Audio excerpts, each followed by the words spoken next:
Assalamualaikum warahmatullahi wabarakatuh. Halo Sobat Krea.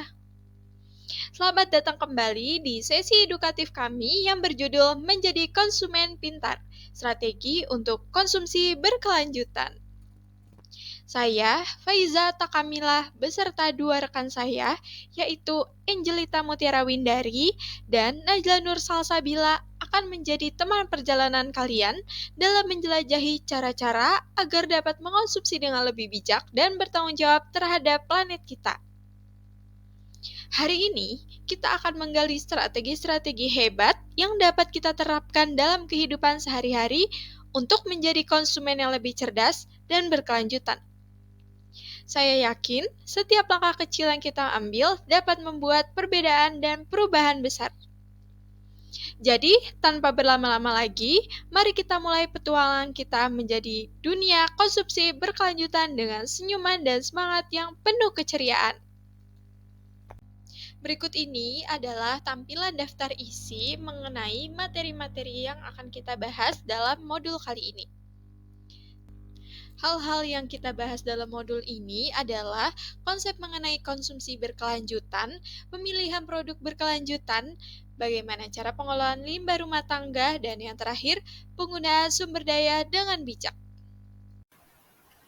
Sebelum masuk ke dalam materi pembahasan, izinkan kami dari Grup 22 mengucapkan terima kasih kepada Bapak Dr. Sri Kuswantono MSI dan Ibu Retno Dulistari SSY MPD selaku dosen pengampu pada mata kuliah Pengembangan Media Pembelajaran Pendidikan Masyarakat. Kemudian, terima kasih juga terutama pada mereka yang secara aktif terlibat dalam penulisan modul ini melalui konsultasi dan masukan yang secara khusus ditujukan kepada Faiza Takamila, Najla Nur Salsabila, dan Angelita Mutiara Windari.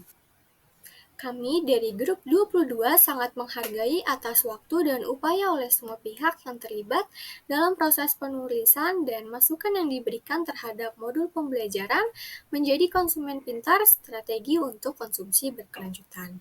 Modul ini adalah bagian dari proyek kami dalam mata kuliah Pengembangan Media Pembelajaran Pendidikan Masyarakat. Penulisan modul pembelajaran ini dilaksanakan dengan kerjasama erat antar anggota kelompok. Konsumsi tidak berkelanjutan dan pola produksi telah berkontribusi dalam masalah lingkungan, ekonomi, dan juga sosial yang kita hadapi, seperti perubahan iklim dan hilangnya keanekaragaman hayati. Konsumen perlu menyadari bahwa pilihan yang mereka tentukan ketika membeli produk atau jasa sangatlah krusial. Tidak hanya menunjukkan soal suka atau tidak suka, tetapi juga menyampaikan pesan pada pemerintah serta sektor swasta tentang bentuk dunia yang mereka inginkan untuk hidup. Ketika kelompok muda memahami kaitan antara konsumsi dan dampak yang ditimbulkannya, mereka dapat berkembang menjadi orang yang bertanggung jawab secara sosial dan lingkungan serta menentukan dunia yang berkelanjutan bagi generasi yang mendatang. Penemuan dari berbagai penelitian menunjukkan bahwa kondisi sumber daya alam Indonesia mengalami penurunan baik dari segi kualitas maupun kuantitas. Mata air yang kering dan daerah aliran sungai yang tercemar mengurangi pasokan air serta membahayakan penduduk dan kegiatan perekonomian. Data lain menunjukkan bahwa telah terjadi konversi lahan pertanian dan hilangnya benih padi yang unggul. Pembalakan liar dan penyusutan hutan yang digantikan oleh perkebunan, pertambangan, dan industri kayu, kerusakan terumbu karang yang mengurangi cadangan ikan, serta terancamnya kekayaan hayati yang belum sempat dipelajari untuk dimanfaatkan. Kehidupan modern menghasilkan sampah yang tidak terolah, terutama di daerah perkotaan, yang dimana jumlah sampah tidak terolah terus meningkat dan menimbulkan pencemaran udara, tanah, serta air. Akibatnya, dengan berkurangnya sumber daya alam dan menurunnya kualitas sumber daya alam, maka sumber daya alam tidak dapat memenuhi kebutuhan pertumbuhan penduduk. Di lain pihak, pola konsumsi dari kelompok kelas bawah dengan pendapatan kurang dari 10.000 per harinya, yang jumlahnya mencapai 30 juta orang, sangat memprihatinkan. Berbeda dengan kelas menengah, Pola konsumsi kelompok kelas bawah ini masih sulit untuk memenuhi kebutuhan dasar mereka seperti pemenuhan pangan yang sehat, mendapatkan akses air bersih, pelayanan pendidikan dan kesehatan, hunian yang layak, dan pendapatan yang memadai agar dapat bertahan hidup dan berkembang sebagai manusia secara utuh. Mereka yang bekerja pada awal mata rantai perdagangan, seperti petani, nelayan, pengusaha kecil, umumnya memperoleh pendapatan paling kecil dengan upaya yang paling besar. Praktik ketidakadilan perdagangan ini membuat kelompok marginal sulit bergerak maju. Terbatasnya pengetahuan tentang keamanan dan nutrisi pangan membuat kelompok kelas bawah terancam masalah kesehatan. Kalaupun mereka menyadari tentang makanan sehat, karena keuangan terbatas mereka, belum tentu mereka dapat membeli makanan yang bergizi dan juga aman. Keterbatasan pendidikan terkadang membuat mereka tidak memikirkan secara matang prioritas penggunaan dana yang terbatas. Bisa terjadi di kelompok ini terbujuk oleh iklan agresif yang memberikan janji palsu dan tidak mementingkan keuntungan investasi jangka panjang seperti pendidikan sebagai prioritas. Atau mereka terjebak dalam hutang karena membeli produk yang tidak terlalu penting. Nah, sobat, sebelum kita masuk ke strategi konsumsi berkelanjutan, mari kita pahami terlebih dahulu konsepnya.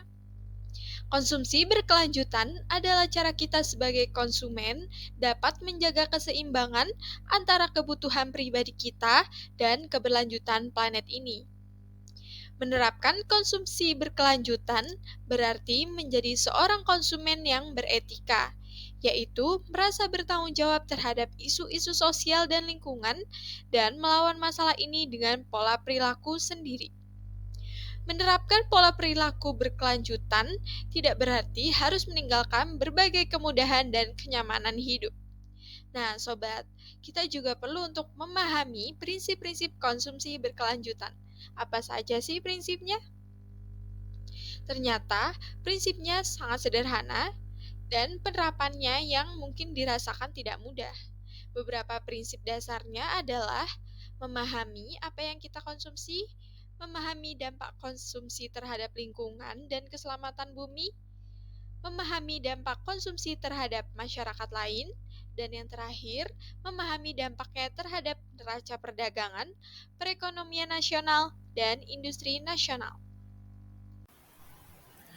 Pada bab 2 ini, kita membahas tentang pemilihan produk berkelanjutan. Pilihan produk kita memiliki dampak besar pada lingkungan. Eco-labeling dan eco-branding adalah dua elemen penting dalam mempromosikan pilihan berkelanjutan di kalangan konsumen. Eco-labeling melibatkan penempatan label atau sertifikasi pada produk untuk memberikan informasi kepada konsumen tentang aspek keberlanjutan produk.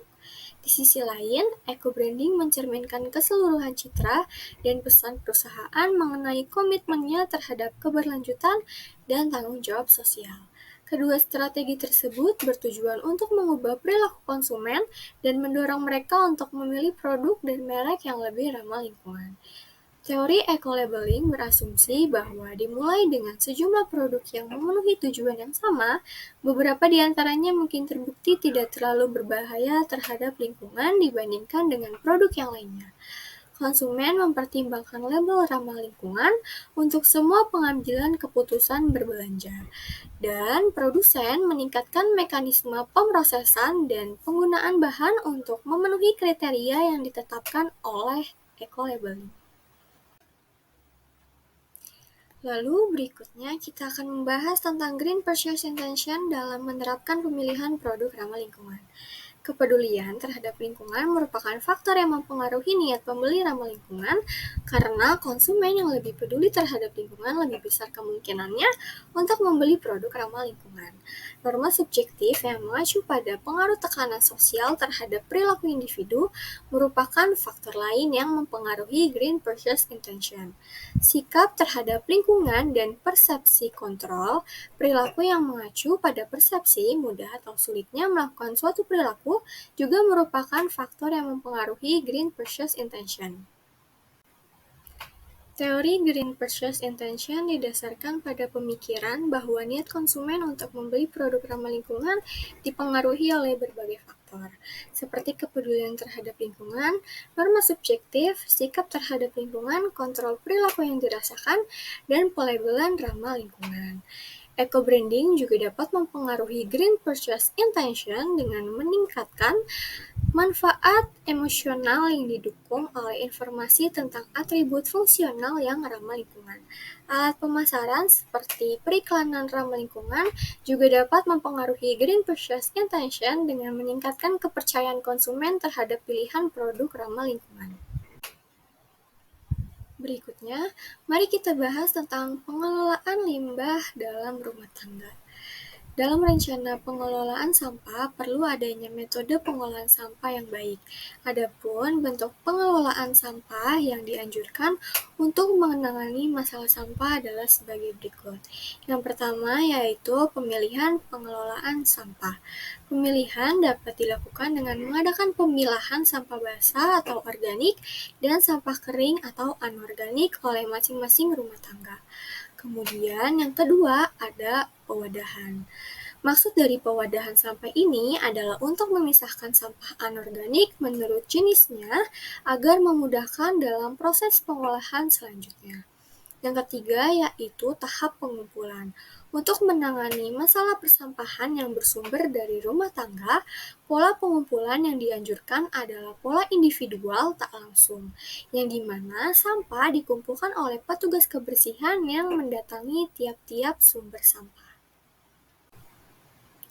Setelah sampah dikumpulkan dan diangkut, maka selanjutnya sampah dibuang ke tempat pembuangan sampah sementara yang tersedia. Ada beberapa cara untuk menangani pengurangan sampah yang lebih dikenal dengan prinsip 3R, yaitu yang pertama, reduce atau kegiatan mengurangi sampah. Kita harus mengurangi penggunaan bahan atau barang yang kita gunakan dalam aktivitas kita sehari-hari. Karena semakin banyak kita menggunakan barang, maka akan semakin banyak pula sampah yang akan kita hasilkan. Kegiatan kedua yaitu reuse. Reuse merupakan kegiatan pemakaian kembali barang-barang yang bisa dipakai lagi. Hindari pemakaian barang sekali pakai, karena hal ini dapat memperpanjang waktu pemakaian barang sebelum menjadi sampah. Dan yang terakhir itu ada kegiatan recycle. Recycle merupakan kegiatan mendaur ulang barang-barang yang sudah tidak terpakai lagi, seperti sampah anorganik yang masih memiliki nilai ekonomis dan dapat didaur ulang. Langkah terakhir, namun tidak kalah pentingnya adalah penggunaan sumber daya dengan bijak. Pentingnya pengelolaan sumber daya alam dengan bijak tak lagi bisa diabaikan. Nah, dampak dari eksploitasi yang berlebihan terhadap sumber daya alam telah menjadi isu yang mendesak untuk segera diselesaikan. Dari kerusakan hutan yang mengakibatkan hilangnya keanekaragaman hayati, sampai polusi udara dan air yang merusak lingkungan hidup, itu semuanya memberi kita sinyal bahwa tindakan segera diperlukan. Nah, dalam mengelola lingkungan agar menghasilkan lingkungan yang baik untuk masa depan, kesadaran akan pentingnya pelestarian sumber daya alam ini perlu ditanamkan dalam setiap tindakan. Nah, tanpa keseimbangan antara pemanfaatan dan pelestarian, kita akan kehilangan warisan berharga ini untuk generasi mendatang. Nah, di sini ada beberapa strategi yang dapat diterapkan dalam pengelolaan lingkungan untuk mencapai keberlanjutan dan melindungi sumber daya alam. Nah, beberapa strategi yang dapat digunakan antara lain yang pertama adalah konservasi sumber daya alam, pengelolaan energi terbarukan, pengurangan limbah, pendidikan lingkungan, kebijakan perlindungan lingkungan, dan melalui penelitian dan inovasi. Nah, dengan menerapkan strategi-strategi ini secara komprehensif dan berkelanjutan, kita dapat mencapai pengelolaan lingkungan yang lebih baik dan melindungi sumber daya alam bagi generasi masa depan. Nah, sobat, ada beberapa hasil positif yang dapat dicapai melalui pengelolaan lingkungan yang baik, yaitu keberlanjutan sumber daya alam. Nah, dengan menerapkan praktik konservasi, pengurangan limbah, dan pengelolaan yang baik, ini kita dapat memastikan keberlanjutan sumber daya alam bagi generasi mendatang. Lalu yang kedua, kesehatan masyarakat. Nah, lingkungan yang lebih bersih dan sehat dapat menyebabkan peningkatan kesehatan masyarakat. Dengan memperlakukan sumber daya alam dengan bijak, kita juga dapat memastikan ketersediaan air bersih, udara bersih, dan sumber daya alam lainnya untuk keperluan sekarang dan di masa depan. Nah, pengelolaan lingkungan yang bertanggung jawab juga dapat menciptakan peluang ekonomi baru. Misalnya, industri energi terbarukan. Nah, ini dapat menciptakan lapangan kerja baru dan mengurangi ketergantungan pada sumber energi fosil. Sebagai konsumen pintar, kita memiliki peran yang signifikan dalam menjaga keseimbangan antara pemenuhan kebutuhan pribadi dan pelestarian sumber daya alam. Dengan menerapkan pemilihan produk berkelanjutan, pengelolaan limbah yang bijak, dan penggunaan sumber daya dengan cerdas, kita dapat menciptakan dampak positif pada lingkungan. Sebelum kami mengakhiri presentasi ini, pastikan untuk merujuk pada daftar pustaka yang telah disiapkan dalam modul. Di sana, Anda dapat menemukan referensi-referensi yang mendukung informasi yang telah dibagikan. Kami berharap informasi yang telah kita bahas hari ini dapat menjadi langkah awal kita menuju gaya hidup yang lebih ramah lingkungan dan berkelanjutan. Mari ingat, setiap pilihan yang kita buat memiliki dampak, dan sebagai konsumen pintar, kita memiliki kekuatan untuk membuat perbedaan positif dalam lingkungan kita. Jadi, mari bersama-sama menjadi agen perubahan, bukan hanya untuk diri kita sendiri, tetapi juga untuk bumi kita yang tercinta. Dengan itu, saya ingin mengajak kita semua untuk mengambil komitmen kecil, namun bermakna, untuk mengimplementasikan strategi konsumsi berkelanjutan dalam kehidupan kita sehari-hari. Jadilah pionir perubahan. Terima kasih telah bergabung dalam presentasi ini. Semoga modul ini memberikan wawasan dan inspirasi untuk menjadi konsumen pintar dalam mendukung keberlanjutan. Kami Grup 22 pamit undur diri. Wassalamualaikum warahmatullahi wabarakatuh.